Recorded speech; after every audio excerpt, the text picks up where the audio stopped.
It's finally here, guys, my updated Ice Strike Invoker monk build for Path of Exile 2. If you want to massively boost your DPS, enhance your survivability, and create large explosions on screen that can wipe all enemies in less than a second, this is the perfect video for you. Welcome back, everyone, and thank you so much for clicking on the video. Today, I'm going to show you how to make the best Ice Strike monk build. Huge shout out to you guys for helping me reach nearly 190k views on my previous monk build several weeks ago. I know many of you enjoyed that one, but I understand. We always want to get stronger, and to be honest, I was itching to get back into some melee focused monk gameplay. I spent a lot of time with the ranger, and it was hard to let that class go, but I remembered very quickly why I love the monk so much as soon as I started playing. So what's changed since the last build? This Ice Strike monk build takes a different approach when it comes to combat by putting a stronger emphasis on crits and leveraging the energy shield and Grim Feast for more survivability. The playstyle is very simple. You'll boost your Ice Strike by consuming power charges from Combat Frenzy to infuse your quarterstaff with lightning. Thanks to the gear modifiers and passives, I'm able to achieve a nearly 50% crit hit chance and almost 500% crit hit damage with Ice Strike, which has increased time to kill drastically compared to my previous build. In most cases, you won't even need a Tempest spell to kill rare enemies. It will obviously kill bosses faster, but for mapping, your DPS will be so high to the point where you can just hold Ice Strike and just delete everything. What's important though is you really need to make sure you have enough cold damage on your build. If you have a hard time freezing enemies, you may need to purchase better gear with more cold damage modifiers, for example. The goal is to shock and freeze enemies, so Herald of Thunder and Herald of Ice are active at all times without the Pulsarkin unique ring. The skill gems and support gems lay the foundation of this build, but without proper gear and modifiers, it will be difficult to reach the build's full potential. I try my best to make all of my builds budget friendly because it may not be realistic for most of us to have 100 plus divine orbs in our stash. The most expensive item on this build is my quarterstaff and gloves, which cost 1 divine orb each. Everything else can be purchased with exalted orbs. In this video, we'll go over the best skill gems, support gems, passive skill tree, and gear to help you make the best Ice Strike monk build in Path of Exile 2. The active skill gems on this build are Ice Strike, Tempest Spell, Charged Staff, Combat Frenzy, Herald of Ice, Herald of Thunder, Wind Dancer, Ghost Dance, and Grim Feast. Ice Strike is your main skill on this build, which you will be using 95% of the time. This powerful 3-hit combo attack can deal upwards of 250k DPS when all buffs are active. It converts 80% of your physical damage to cold damage, stacks chill on enemies, makes it much easier to stack power charges, and will add 10% extra attack speed to your attacks at 20% quality. Some people may have trouble deciding between Tempest Flurry and Ice Strike as the main skill. The reason I think Ice Strike works better for this build is because it lets you freeze enemies faster, lunges towards targeted enemies providing greater mobility, and it can still be infused with Charged Staff to help you shock and freeze enemies simultaneously, which is important if you want Herald of Ice and Herald of Thunder to proc consistently.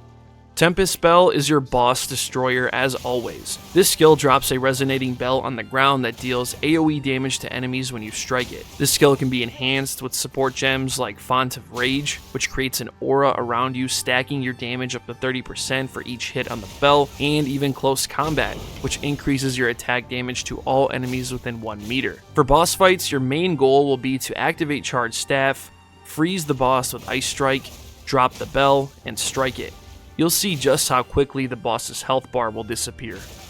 Charged Staff lets you consume power charges to infuse your quarterstaff with lightning damage, unlocking the ability for you to shoot lightning projectiles from range. The more power charges you consume, the more damage your skills will deal when Charged Staff is active. This skill will juice up your Ice Strike by giving it more damage, and will allow you to shock and freeze enemies simultaneously. Now, in order to stack power charges, you will need Combat Frenzy and the Resonance passive skill located in the passive skill tree. Combat Frenzy by default gives you frenzy charges whenever you freeze, electrocute, or pin enemies.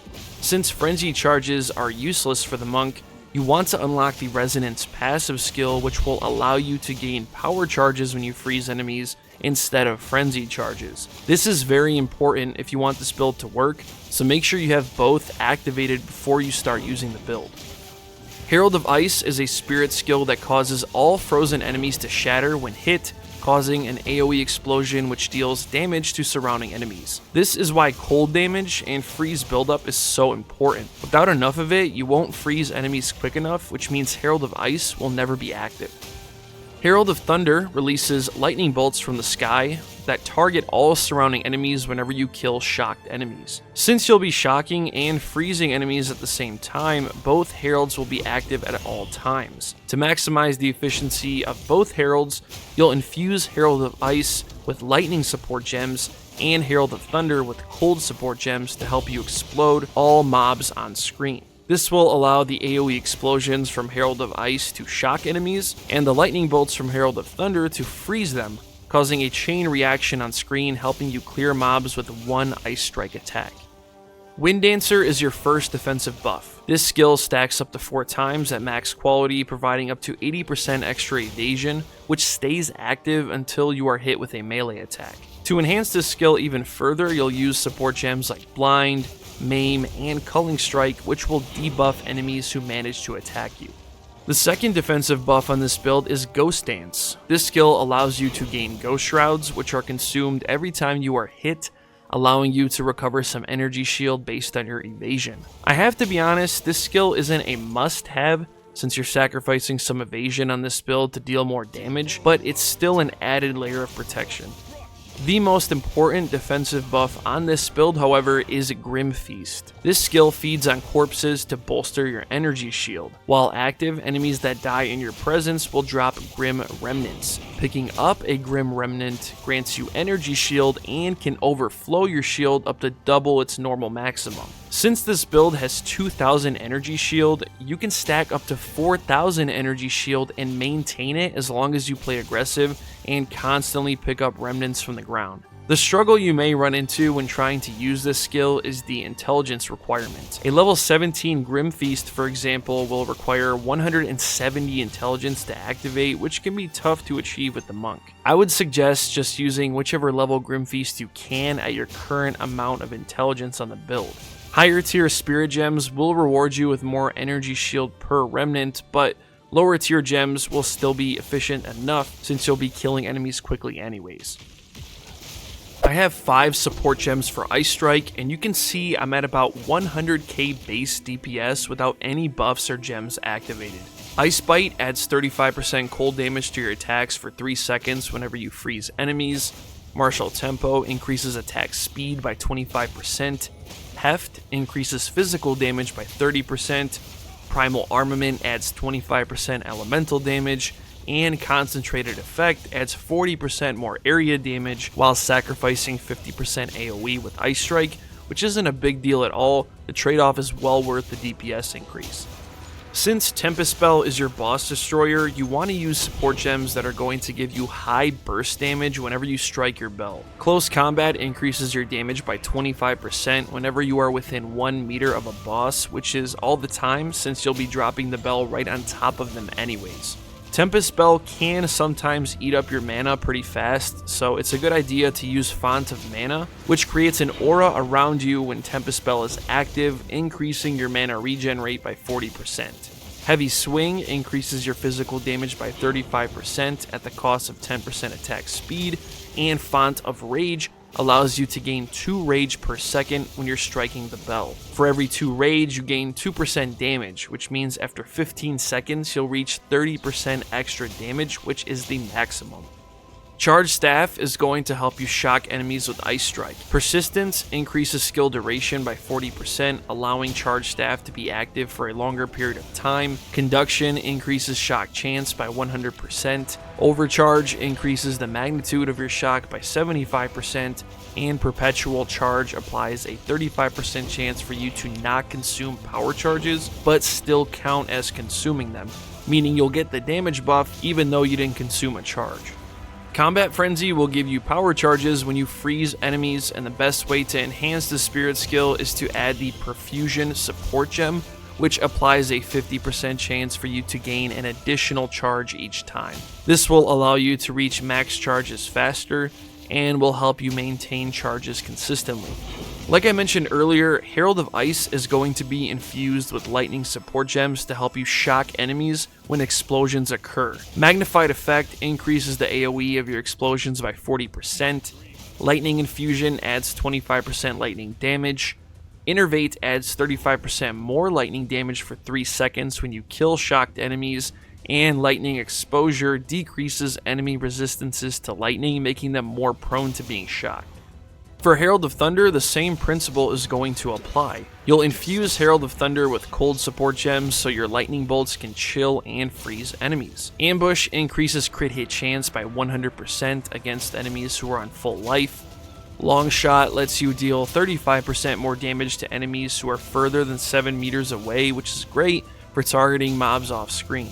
Cold Infusion increases cold damage by 25%, and Glaciation increases freeze buildup by 50%. Since your Wind Dancer stacks can be reset if you are hit by a melee attack, it's best to use support gems that will debuff enemies who manage to hit you. Blind applies a 100% chance for you to blind enemies who end your Wind Dancer, Maim will slow them down, and Culling Strike will automatically kill rare or unique enemies who hit you with a melee attack as long as they are below 10% HP. For Ghost Dance, you'll use Clarity just to get more benefit out of the skill. Clarity increases mana regen rate by 30% as long as Ghost Dance remains active. And for Grim Feast, you don't need any support gems. The sole purpose of this skill is to overcharge your energy shield and increase your survivability. Plus, you probably won't have any spirit left to add support gems that will matter anyways. This build uses the Invoker Ascendancy class, and so far I have unlocked 6 Ascendancy points. I'm still working on the last one. Time has been very limited for me with a full-time career and a new baby at home, so much of my time is spent creating budget-friendly builds that anyone can use. I'm using a combination of I Am the Blizzard and I Am the Thunder to help me increase lightning and cold damage by 10%, and also increase the effectiveness of my shock and freeze buildup. With Sunder My Enemies, critical hits ignore non-negative enemy resistances, meaning if a boss has 50% fire resistance, for example, on a crit you will treat the fire resistance as 0%, meaning you will deal double the damage. And if an enemy's resistance is negative, then it doesn't do anything, which is fine because that hit is doing more damage than if the resistance was 0. When you reach Flow Like Water, you'll gain 14% attack speed, 20% damage, and plus 5 dex and intelligence. For this skill tree, your number 1 priorities are going to be energy shield, evasion, crit chance, crit damage, and attack speed.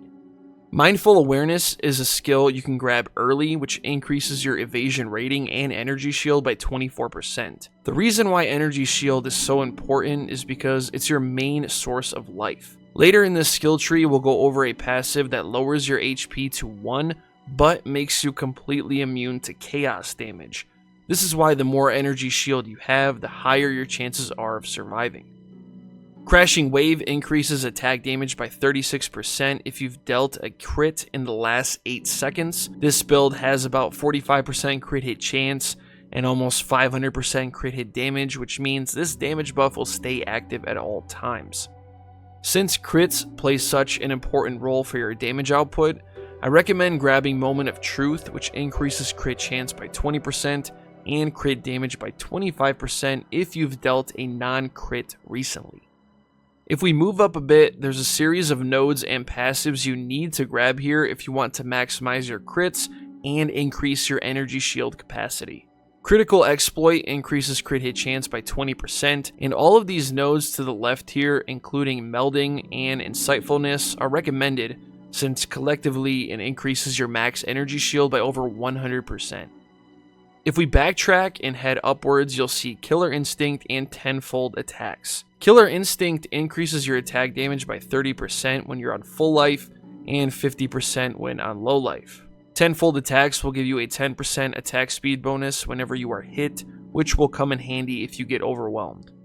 Moving up here, you'll see Resonance, which is a passive skill I already mentioned several times in this video. This passive allows you to gain power charges instead of frenzy charges, which is the main reason why you are able to stack power charges when freezing enemies with Combat Frenzy. This passive essentially alters Combat Frenzy, so you can consume power charges and activate Charge Staff. Without this passive, you will not be able to gain power charges, so it's very important that you do not ignore this. To the left, you'll see True Strike, For the Jugular, and Deadly Force. Collectively, these nodes will add 52% crit hit chance, 60% crit hit damage, and will allow you to boost your attack damage by 50% whenever you land a critical hit with Ice Strike. This will give you a massive DPS boost on your build. You can also increase your DPS over time by adding jewels that increase attack speed, damage with quarterstaffs, cold damage, lightning damage, and even crit chance. All of these modifiers will increase the effectiveness of the build. When you grab Deep Trance, you're adding 14% attack speed and reducing the cost of your skills by 10%, which is nice. These three nodes to the left here, including Inner Faith, will increase your energy shield and evasion by 44%. Eternal Youth is another passive skill that you cannot ignore if you want this build to work. This passive lets you replenish your energy shield with life flasks, which means you don't have to wait for it to manually recharge. I'll explain in just a minute why this is very important. Spectral Ward is another passive that will help you increase your energy shield capacity. This passive gives you +1 energy shield per 12 evasion rating on your body armor. You'll see another jewel slot shortly after, which you will use to increase your attack speed, damage with quarterstaffs, cold damage, lightning damage, and crit chance. Careful Assassin reduces crit hit damage by 20%, but increases crit hit chance by 50%, which is okay, because you can neutralize this with another passive in the tree, which we'll take a look at shortly. Thin Ice is also incredible for this build because it increases freeze buildup by 20% and increases damage to frozen enemies by 50%, which is massive. Chaos Inoculation is the passive I spoke about earlier in this video. This passive lowers your HP to 1, but makes you immune to chaos damage. This is why Eternal Youth is so important. You need to be able to replenish your energy shield with life flasks, otherwise you're toast. All the way up to the left here, I would also grab Patient Barrier, which increases maximum energy shield by 60%, and if you need to add some extra intelligence on the build, Ingenuity will give you +25 intelligence, which can come in handy for those higher tier lightning skills. The last passives you will grab are on the lower right side of the tree here. Throat Seeker balances out Careful Assassin because it increases crit hit damage by 60% and lowers crit hit chance by 20%. So basically, with Careful Assassin and Throat Seeker active, you're adding 40% crit hit damage and 30% crit chance to your build. There's also plenty of quarterstaff passives you should unlock, including one with the River, which increases stun and freeze buildup by 30%, Whirling Assault, which increases attack speed by 8%, and this last one here, which adds more crit hit damage and dexterity to your build. Coming Calamity should not be ignored either because it increases your damage by 50% whenever Herald of Ice and Herald of Thunder are active. And lastly, you'll grab Heartbreaking, Heart Stopping, and Struck Through, which all provide massive bonuses to your crit chance and crit damage on the build. Gear is equally as important as your skill gems and passive tree. Without the right modifiers, it will be difficult to achieve the results you saw in the gameplay footage. My main weapon is the Skull Roar Expert Slicing Quarterstaff with 20% quality and 207 to 345 physical damage. For modifiers, I have 166% increased physical damage, 14 to 22 cold damage, 80% elemental damage, 28% crit damage bonus, and 19% attack speed. For my helmet, I have the Viper Visage Expert Face Mask with 331 evasion and 125 energy shield. For modifiers, I have 132% increased evasion and shield, 122 mana, 23% increased rarity of items found, 37% fire resistance, and 32% cold resistance. My body armor is the Demon Wrap Advanced Wayfarer Jacket with 385 evasion and 154 energy shield. For modifiers, I have 120% increased evasion and shield, 52 spirit, which is very important so you can activate all of your buffs at once, 33 dex, 11% fire resistance, and 34% lightning resistance. My gloves were also a little pricey, and it's mainly because of how good the modifiers are. I'm using the Rift Palm Expert Spiral Wraps with 190 evasion and 69 shield. For modifiers, I have 106% increased evasion and shield, 7 to 9 physical damage, 5 to 7 cold damage, 13% attack speed, 40% lightning resistance, and the ability to leech 5% of physical damage as mana, which is the main reason I never run out of mana on this build, even with this much attack speed. Your belt will be used to max out your elemental resistances like fire, cold, and lightning. My boots are the Dragon Stride Expert Threaded Shoes with 268 evasion and 101 shield. For modifiers, I have 121% increased evasion and shield, 30% movement speed, 20% rarity of items found, 14% fire resistance, and 31% cold resistance. My first ring is the Dire Grip Ring with 2 to 5 physical damage, 16 to 25 cold damage, 30% increased cold damage, 24% lightning resistance, 43% mana regen, and 18 mana per enemy killed. My second ring is the Doom Knot Gold Ring with 12% rarity of items found, 8 to 15 physical damage, 8 to 11 cold damage, 30% increased lightning damage, 6 dex, 26% fire resistance, and 52% mana regen rate. My amulet is the Empyrean Rosary Amulet with 26 intelligence, 38 spirit, 10% increased rarity, 36% crit hit chance, and 55% mana regen rate. For my character stats, I have 27 strength, 195 dexterity, 138 intelligence, 1 life, 2,126 energy shield, which can reach up to 4,252 when you pick up remnants from corpses, 67% evasion, and capped out resistances for fire, cold, lightning, and even chaos, thanks to the immunity from chaos inoculation.